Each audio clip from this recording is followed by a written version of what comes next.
ఆంధ్ర యువగలం. ప్రజల మాటే మా నోట.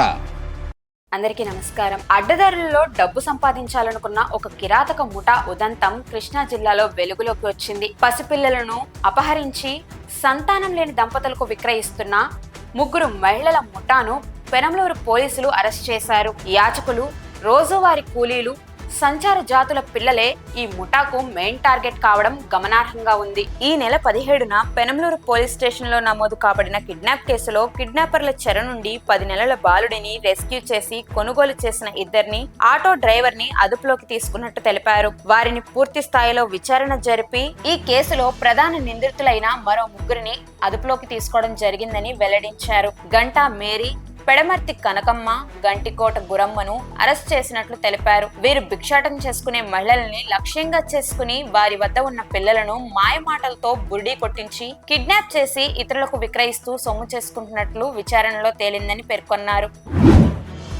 Satyamani and Yesu Babu and Sharada ఈ 3 కలిపి 4 సేల్ చేయడం జరిగింది with what ever consent of parents అని చెప్పొచ్చు. అండ్ వాళ్ళని ఎంకరేజ్ చేసి ఇంకొక థర్డ్ పార్టీస్కి పిల్లల్ని 4 అమ్మడం జరిగింది. 10 నెలల బాలుడు కాకుండా గతంలో విజయవాడలోని ఒక గుడి సమీపంలో శివం అనే 16 నెలల బాబుని కిడ్నాప్ చేసినట్లు, ఆ బాబుని విక్రయించే ప్రక్రియలో కొనుగోలుదారులు వద్దని చెప్పడంతో తన సమీప బంధువుల ఇంటి వద్ద ఆ బాలుడిని ఉంచినట్టు తెలపడంతో ఆ బాలుడిని సురక్షితంగా రెస్క్యూ చేశారు. ఇదే కాక గతంలో కూడా మరిన్ని కిడ్నాప్లలో పాల్గొన్నట్లు విచారణలో తెలపడం జరిగింది. సత్యమణి అన్నా కూడా ఇంతకు ముందర సూర్యాపేట జిల్లాలో, తెలంగాణ రాష్ట్రానికి చెందిన సూర్యాపేట జిల్లాలో 2025లో ఒక 11 మందితో కలిసి 9 మంది పిల్లలను అమ్మిన కేసులో ఈమె A8గా ముద్దాయి కింద నమోదు కాబడింది.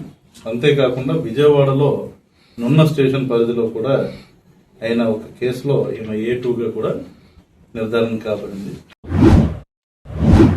ఈ కేసులో దర్యాప్తు ఇంకా కొనసాగుతూ ఉందని, మరిన్ని విషయాలు రాబట్టి కిడ్నాప్ కు గురైన పిల్లలను వారి తల్లిదండ్రుల చెంతకు చేర్చడమే లక్ష్యంగా కృష్ణా జిల్లా పోలీస్ శాఖ కృషి చేస్తుందని ఎస్పీ తెలిపారు.